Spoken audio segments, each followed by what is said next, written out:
सबसे ज़्यादा कर्म पर बहुत जोर दिया गया है।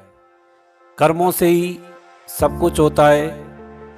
जो भी बातें हैं कर्मों के अंदर ही आती हैं। ये जो बड़े बड़े मोटिवेशन स्पीकर हैं वो भी यही बात बोलते हैं, ऐसे करो वैसे नहीं करो। सब कर्म के ऊपर बहुत जोर दिया है। गीता में भी भगवान ने कहा है कि बिना कर्म के कोई भी नहीं बैठ सकता है। बैठा हुआ इंसान भी कर्म कर रहा है। हमारे शास्त्रों में, वेदों में 80,000 श्लोक कर्म के हैं और 16,000 श्लोक भक्ति के हैं और 4,000 श्लोक ज्ञान के। कर्म पर सबने बोला है और हम सुनते भी बहुत हैं कर्म के ऊपर। तरह तरह के उपदेश कर्म के द्वारा हमें समझाए जाते हैं, कहानियों के द्वारा हमको समझाया जाता है। ऐसे ही मैं आपको एक अद्भुत कथा सुनाने जा रहा हूँ कि जो कर्म हम करते हैं वही प्रारब्ध बन जाते हैं। प्रारब्ध और कुछ नहीं है, जो हमने किया वही प्रारब्ध बन गया। प्रारब्ध पूछते क्या है? प्रारब्ध वही है जो हमने किया, वही हमारा प्रारब्ध है। अपने अपने कर्मों का फल हर इंसान भोगता है और उस इंसान को लौटकर फिर आता भी है। पहले के ज़माने में सती प्रथा चलती थी, वो कुप्रथा थी। फिर अब वह प्रथा नहीं है। कहते हैं एक गांव में किसान रहता था अपने परिवार के साथ, पत्नी और उसको एक बच्चा था। समय पाकर उसकी पत्नी की मृत्यु हो गई और वह बालक जो उसका था वह 10 साल का हो गया। और कुछ समय के बाद उस किसान ने फिर से शादी कर ली और उस किसान को दूसरी पत्नी से भी बच्चा हुआ। धीरे धीरे समय बदलता गया और वह जो उसका बड़ा बालक पहली पत्नी से था उसने शादी कर ली और फिर कुछ समय के बाद किसान की मृत्यु हो गई। जो उसका छोटा भाई था वह छोटा भाई उसके साथ ही रहने लगा। धीरे धीरे ऐसा हुआ कि जो छोटा भाई था उसकी तबीयत खराब होने लगी और उसका स्वास्थ्य बिगड़ने लगा।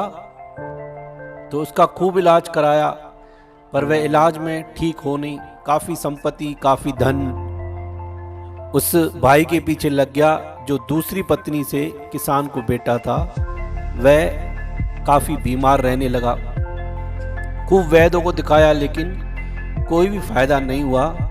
एक दिन उसकी पत्नी ने, जो पहली पत्नी का बेटा था, उसकी पत्नी ने उसको बोला कि यह आपका भाई ठीक तो हो भी नहीं रहा है और वैसे भी ये आपकी सगा माँ का बेटा तो है नहीं। क्यों ना इसको जहर देकर हम मार दें तो सारा झंझट ही खत्म। कितना पैसा खत्म हो गया है, कितना खर्चा हो गया, ये ठीक ही नहीं हो रहा है। उसने बोला ठीक है और फिर वह गांव में वैद्य के पास गया, उसको सारी बात बताई। बोला तुमको भी हम कुछ ज़्यादा धनराशि दे देंगे, ऐसा कोई जहर दो जिससे यह मर जाए। उस वैद्य ने उनकी बात मान ली और उनको जहर दिया। कुछ समय के बाद अपने भाई को जहर देकर उन्होंने मार दिया और सारी संपत्ति जो भाई की थी वह भी हड़प ली और वह खुशी से रहने लगे। समय कैसे बदलता है कुछ कह नहीं सकते। धीरे धीरे कुछ महीनों के बाद उस किसान के बड़े लड़के की पत्नी को लड़का हुआ और लड़का होने की खुशी में खूब मौज मचाई, खूब खुशियाँ हुई। और धीरे धीरे फिर समय अपनी गति से चलता गया। लड़का बड़ा हुआ, लड़के की शादी करवा दी और शादी के कुछ समय के बाद वह लड़का बीमार रहने लगा। इतना बीमार रहने लगा, काफ़ी पैसा लगा उसके पीछे। जितना पैसा जो मांगे, अब खुद का लड़का था तो पूरा जी जान से इतना सब कुछ हो गया कि उनका आधा जमीन जायदाद, काफ़ी हद तक सामान चला गया। धीरे धीरे सब जाता रहा लेकिन बच्चा जो था, जिसका बेटा था, वह बेटा ठीक ही नहीं हो। शरीर इतना कमज़ोर हो गया, अस्थि पंजर शेष रह गया।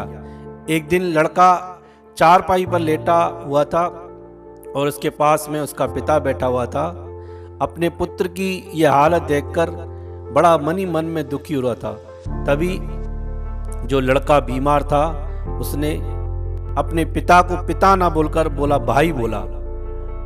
भाई अपना सब हिसाब हो गया, बस अब कफन और लकड़ी का हिसाब बाकी है, उसकी तैयारी कर लो। यह सुनकर उसका पिता चकित रह गया, बोला लगता है बीमारी इसके दिमाग में चली गई है, मेरे को पिता नहीं समझकर मुझे भाई बोला है। तो उसने पिता ने बोला मैं तेरा बाप हूं, तेरा भाई नहीं हूं। फिर जब ऐसे बोला तो लड़के ने बोला कि ऐसा नहीं है, मैं वही आपका भाई हूं जिसको आपने जहर खिलाकर मरवा दिया।